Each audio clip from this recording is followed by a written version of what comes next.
আসসালামু আলাইকুম রহমতুল্লাহ। আমরা এখন আছি তাইফের সেই জায়গা, যে জায়গাটাকে তাইফের বুড়ির বাড়ি হিসাবে প্রসিদ্ধ। তবে সত্য মিথ্যা বাকিটা আল্লাহ সুবহানাহু ওয়া তাআলা জানেন। এটাই নাকি সেই বুড়ির বাড়ি। প্রচলিত আছে কথা যে রাসূল সাল্লাল্লাহু আলাইহি ওয়াসাল্লামকে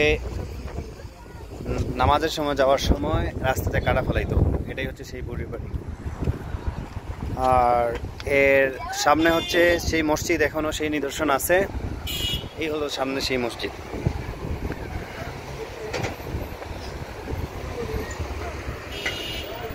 আমরা এখন আসলাম মসজিদটাতে। আগে নামাজ পড়া যাইতো, এখন বন্ধ করে রাখা হয়েছে। এখন জনসাধারণের জন্য সেটা উন্মুক্ত না। আমি কিছুদিন আগে যখন আসছিলাম, আমরা সেখানে এসে নামাজ পড়ছি।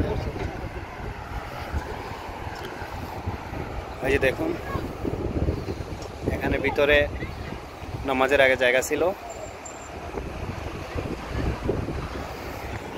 আর এর পাশে হচ্ছে এই যে মাজরা আছে, বিভিন্ন ফসলাদি এখানে ফলানো হয়। দেখুন,